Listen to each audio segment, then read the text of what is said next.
حضرت مالک ابن دینار رحمۃ اللہ علیہ بڑے بزرگوں میں سے گزرے ہیں۔ حضرت شیخ الحدیث مولانا زکریا صاحب رحمۃ اللہ علیہ نے بھی ان کے واقعات کو فضائل صدقات میں نقل کیا ہے۔ ویسے بھی تمام ہی بزرگوں کی کتابوں میں جہاں واقعات ہیں، ان اولیاء اللہ کے واقعات بھی ہیں۔ دمشق شام کا ایک شہر تھا، ہے ابھی بھی ہے۔ وہاں سے نکلے کسی وجہ سے اور بصرہ پہنچ گئے، تو نیت قصد بصرہ کی تھی کہ بس بصرہ چلتے ہیں۔ تو بصرہ شہر کے اندر ابھی داخل نہیں ہوئے تھے۔ جو مضافاتی علاقے ہوتے ہیں، جو گاؤں دیہات ہوتے ہیں چاروں طرف، ان میں سے ایک گاؤں میں پہنچے تو سوچا کہ زیادہ دیکھا ہوا علاقہ تو ہے نہیں، اب مغرب کے وقت افطار کی ضرورت پڑے گی تو میں یہاں واپس کہاں آؤں گا، بازار کہاں ملے گا؟ یہ رستے میں چونکہ بازار مل گیا ہے تو کیوں نہ یہیں سے چند کھجوریں خرید لوں۔ دکان پر کھجور خریدنے کے لیے رکے، کھجور لی تھوڑی سی اور وہ ساتھ باندھی۔ بچے ادھر ادھر جو کھیل رہے تھے وہ آ کر کھڑے ہو گئے اجنبی کو دیکھ کر، اور جب انہوں نے دیکھا کہ انہوں نے کھجوریں خریدی ہیں تو ان بچوں نے آوازیں لگانا شروع کر دی، ارے کوئی یہودی آ گیا، کوئی یہودی آ گیا، کوئی یہودی آ گیا۔ تو حضرت بہت حیران اور پریشان ہو گئے کہ یہ کیا ہو گیا۔ بڑے بھی جمع ہو گئے۔ نے کہا بھائی یہ کس کے لیے آوازیں لگا رہے؟ کہ یہ دیکھیے یہودی ہے کوئی، اس نے روزے نہیں رکھے، یہ ابھی اپنے لیے کھانا لے رہا ہے، کھجور لے رہا ہے۔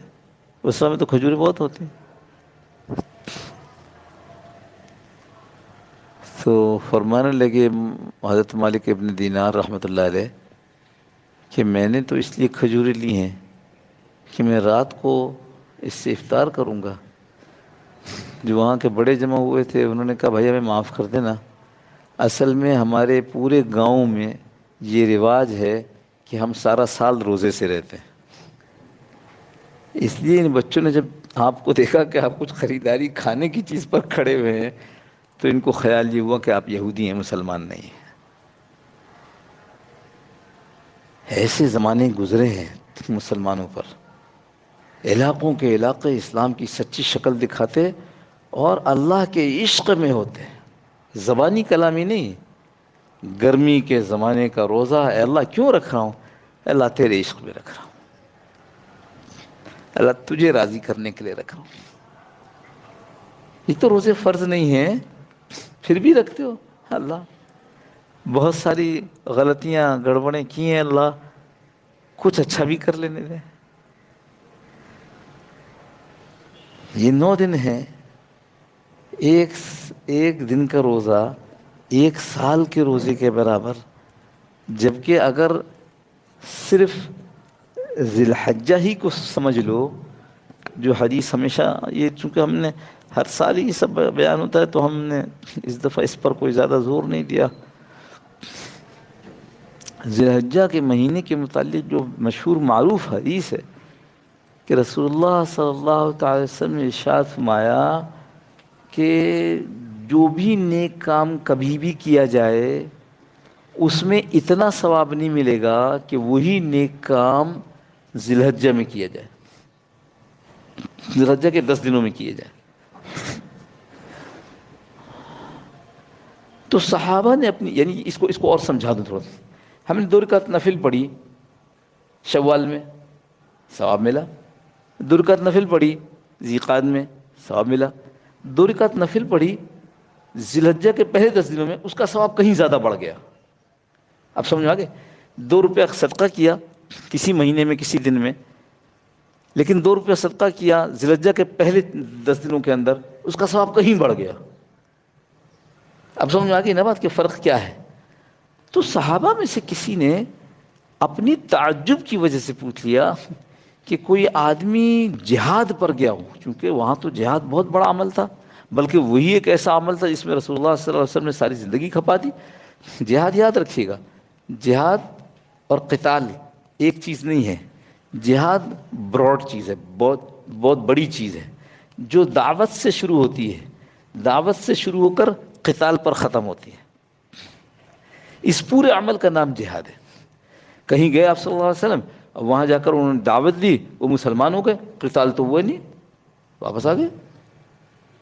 کئی صحابہ گئے، جا کر دعوت دی، انہوں نے کہا نہیں ہم تو نہیں مانتے، وہ قلعہ بند ہو کے بیٹھ گئے، قلعہ بند ہو کے بیٹھ گئے۔ اس کے بعد پھر انہوں نے کہا کہ بھائی دیکھو، اگر تو ہماری بات کو مانو گے بہت اچھا، بات کو نہیں مانو گے تو قلعے کا دروازہ کھولو، ہم یہیں رہیں گے، ہم سے صلح کرو، صلح کرو، صلح کا ٹیکس دو، جس کو جزیہ کہتے ہیں۔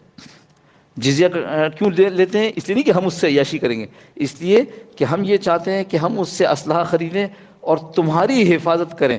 تمہارے پاس اسلحہ نہیں ہونا چاہیے، تم غیر مسلم ہو، ہم تمہارے پر فاتح بن کر آ گئے ہیں، تمہارے پاس اسلحہ نہیں ہونا چاہیے، اسلحہ ہمارے پاس، ہم تمہاری حفاظت کریں گے۔ اسی لیے بعض جگہوں پر جب حضرات صحابہ کو پیچھے ہٹنا پڑا، پیچھے امیر نے کہہ دیا کہ تم بہت آگے بڑھ گئے، اب واپس آ جاؤ ہماری طرف، کہا ہم نے تو یہ علاقہ فتح کر لیا ہے، کہا علاقہ چھوڑ دو۔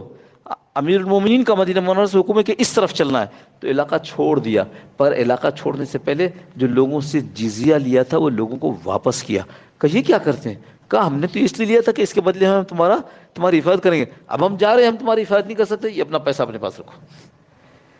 تو پہلا دعوت، دین کی طرف بلانا، اللہ کی طرف بلانا، قبول کر لیا بہت اچھا، نہیں قبول کیا تو ہم تمہارے ساتھ ہوں گے، صلح کر لو ہم سے، اس کا ٹیکس دو۔ ٹیکس اس کا نہیں کہ صلح کی ہے، ٹیکس اس کا کہ ہتھیار ہمارے پاس ہوں گے، ہم تمہاری حفاظت کریں گے۔ تمہارے پاس کتنی اللہ کی اور اللہ کے رسول کی حکمت کو دیکھو، ہتھیار تمہارے پاس نہیں ہوں گے، ہتھیار ہمارے پاس ہوں گے۔ کہا نہیں یہ بھی نہیں مانتے، بعضوں نے مانا، بعضوں نے مانا۔ ایک علاقے بادشاہ، اسے صحابہ نے کہا کہ دعوت دی، قبول نہیں کیا، کہا دروازہ کھول دو، ہم تم سے بات کرنا چاہتے ہیں۔ یہ صلح کی بات کہ نہیں ہمیں کوئی بات نہیں، آ جاؤ، ہمیں پتہ ہے تم وہاں سے نکلے ہو، کہاں سے؟ حجاز سے نکلے ہو، صحراؤں سے، اور چلتے چلتے چلتے تم یہاں پہنچ گئے، یہ مصر کے قریب کا واقعہ ہے، یہاں پہنچ گئے ہو، تم کو ہم روک نہیں سکیں گے، ہم نے سنا تمہاری متعلق بہت، ہم نے دروازہ کھول لیا شہر کا، جہاں چاہو رہو۔ یہ معلوم تھا، خبریں تو پہنچتی تھی، یہ معلوم تھا کہ یہ کسی کو تنگ نہیں کریں گے، یہ معلوم تھا یہ کسی کو جبر، کسی کے ظلم نہیں کریں گے۔ اجنادین کا علاقہ ہے، وہاں پہنچ گئے، اس نے دروازہ کھول دیا، لیکن سارے مویشی جنگل میں چھپا دیے۔ اب یہ کہیں ہمیں کچھ کھانا ہے، کھانے کے لیے دو، وہ کہیں نہیں ہمارے پاس تو کچھ نہیں۔ کہ بھائی تو ہم تم سے مویشی جانور خریدنا چاہتے ہیں، ہم خرید کر کے تم کو پیسے دیں گے، تم دو ہم کو، تاکہ ہم اپنا کھانا، ہم تم پر ظلم کر کے کچھ نہیں لیں گے۔ کہ نہیں ہمارے پاس تو جانور ہے نہیں۔ تاریخ کی معتبر کتابوں میں لکھا ہے، جنگل سے آواز آ رہی ہے ایک بیل کی، اے مسلمانوں ہم کو انہوں نے یہاں چھپایا ہے، یہاں آ جاؤ۔ خیر بات کہیں اور چلی جائے گی۔ اس نے کھول دیا دروازہ، کہ ٹھیک ہے کھول دو۔ کہا ہم آپ سے بات بھی کریں، بادشاہ سے کہا کہ ہم بات کرنا چاہتے ہیں۔ بادشاہ نے کہا نہیں ہم منہ نہیں لگاتے، ہم منہ نہیں لگاتے، جب تم ہو وحشی ہو، تم تو یہاں تک آ گئے ہو، ہم نے تمہارے لیے کھول دیا ہے بس۔ پر جب وہ شہر میں داخل ہوئے اور شہر کے دوسرے کونے پر ان کو رہنا کا ان کا نظام بنا، تو بیچ شہر میں سے گزر رہے، محل بادشاہ کا سامنے، بادشاہ اور اس کے گھر والے اوپر چڑھ گئے دیکھنے کے لیے کہ کس قسم کے لوگ ہیں۔ وہ دیکھ رہے ہیں، یہ جماعت صحابہ کی گزر رہی ہے، گزرتے گزرتے ایک صحابی کو جوش آ گیا، وہ بادشاہ سامنے کھڑا ہے، یہ محل ہے، کہ لا الہ الا اللہ، اللہ اکبر، اللہ اکبر، بادشاہ کا آدھا محل گر گیا۔ کتابوں میں یہ قصہ پورا لکھا ہے، آدھا محل گر گیا جو قلعے کی طرح تھا۔ بادشاہ نے کہا ان کو روکو، ہم بات، وہ سمجھا کہ ہماری بات الگ کرنے سے بات کریں گے۔ جب صحابہ سامنے آئے، کہا تمہاری بات سے پہلے ہماری ایک بات کا جواب دو، یہ تم نے کیا کہا تھا جس وقت تم یہاں سے گزر رہے تھے؟ کہا میں اپنے رب کی بڑائی بیان کی تھی، لا الہ الا اللہ، اللہ اکبر، اللہ اکبر، اب بغیر کسی نیت سے ارادے کہ ہم اللہ کی بڑائی کو بیان کرتے ہیں، ہم نے بڑائی بیان کی۔ اچھا تو جب ہمارا اتنا مضبوط گھر، یہ بتاؤ تم اپنے گھروں میں بھی یہ بڑائی بیان کرتے ہو؟ کہا کرتے ہیں، تو تمہارے گھر نہیں گرتے؟ صلح ہے نا، دعوت پھر صلح. صلح مان گئے تو ہم یہاں رہیں گے. یہاں کیوں رہیں گے سمجھ لو. یہاں یوں رہیں گے کہ جب ہم یہاں رہیں گے تو ہم تم کو اسلام کی عملی شکل دکھا دیں گے. دیکھو اس زمانے کا پس منظر یاد رکھنا. قلعہ بند ہو، دیواروں کے اندر شہر ہوتے تھے، اور اس شہر کا ملک کا ایک حکمران ہوتا تھا. وہ جس مذہب پر ہوتا لوگ اس کا مذہب اختیار کر لیتے. لہذا جا کر بادشاہوں کو دعوت دی جاتی، بادشاہ رکاوٹ بنتے تو کہتے بھائی صلح کر لو، صلح کر لو. کیوں صلح کر لو؟ ہم یہاں رہیں گے تو جب ہمارے لوگ، تمہارے لوگ ہماری زندگی کو دیکھیں گے تو ہماری زندگی کو دیکھ کر وہ خود ہی مسلمان ہو جائیں گے. اور ایسا ہوا. پورا انڈونیشیا صحابہ کی زندگی کو دیکھ کر مسلمان ہوا. کوئی ایک تلوار نہیں چلی ہے، کوئی ایک تیر نہیں چلا ہے پورے انڈونیشیا میں. صرف صحابہ کی زندگی دیکھی، کیسے تجارت کرتے ہیں، کیسے گھر پہ رہتے ہیں، کیسے بچوں سے معاملہ کرتے ہیں. چلو اور آگے کہ نہیں ہم تو صلح بھی نہیں کرتے، نہ ٹیکس دیں گے، نہ صلح کریں گے، نہ تمہاری دعوت کو قبول کریں گے. اچھا پھر تیسری بات ہے، پھر ہمارے تمہارے درمیان تلوار فیصلہ کرے گی. یہ کیا ہو گیا؟ قتال.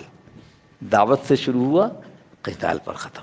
اب قتال ہوگا تو پھر قتال پھر ٹھیک ہوگا، پھر اس میں کوئی رو رعایت اور گنجائش نہیں ہے.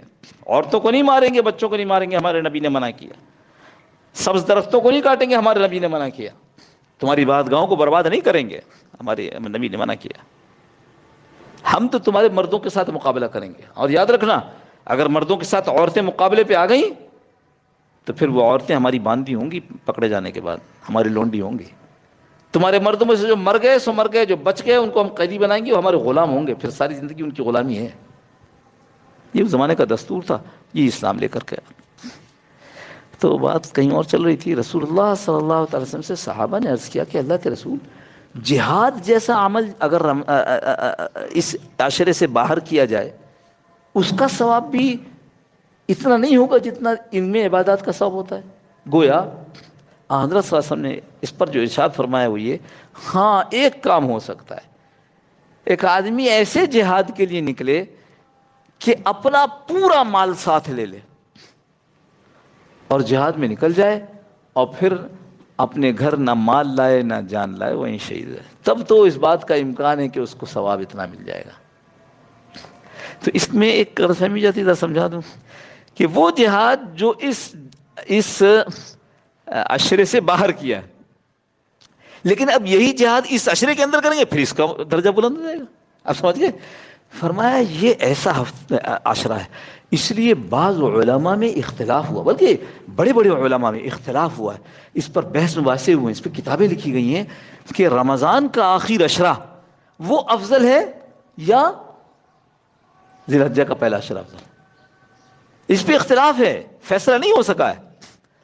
البتہ خاموشی کس بات پر ہوئی؟ خاموشی اس بات پہ ہوئی کہ رمضان کے عشرے کی آخری عشرے کی راتیں زیادہ افضل ہیں اور ذی الحجہ کے عشرے کی دن زیادہ افضل ہیں.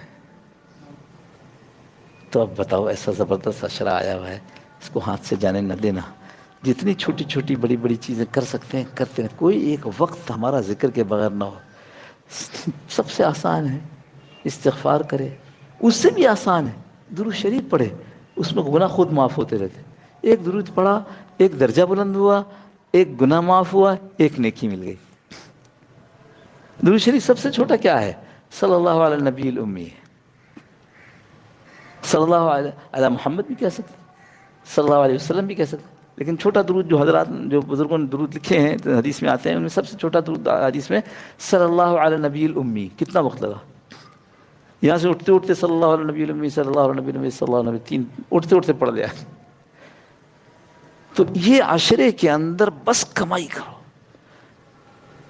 ایک بات اور عرض کر دوں، اس میں کہ غلط فہمی بہت ہو جاتی ہے جب ہم کسی دینی مسئلے پر جو کچھ کرتے ہیں اس میں ایک تو یہ کہ گناہ کا کوئی کام نہ ہو، گناہ کا کوئی کام نہ ہو، اور دوسرے جو کچھ کر رہے ہیں علماء سے پوچھ کر اس کا سنت طریقہ اختیار کر لیں. بس کھانا کھاتے ہیں سنت طریقے سے کھا لیں، کھانا کھاتے سوتے ہیں سنت طریقے سے سو لیں، جاگتے ہیں سنت طریقے سے جاگیں. انشاءاللہ یہ عشرہ ہماری زندگی کے پلٹنے کا ایسے ذریعہ بنے کہ اللہ ہماری چاہت کو دیکھ کر ہم پر رحم کھا لیں. اب اس کو اپنا بنا لو. 10 دن ہے، 10 دن کوئی بڑی بات نہیں ہے. اللہ پاک مجھے اور آپ کا عمل کی توفیق دے. اللہم صلی علی سیدنا محمد آلہ وسلم حسنة نسألك العافية وما ذكرك آتنا في الدنيا حسنة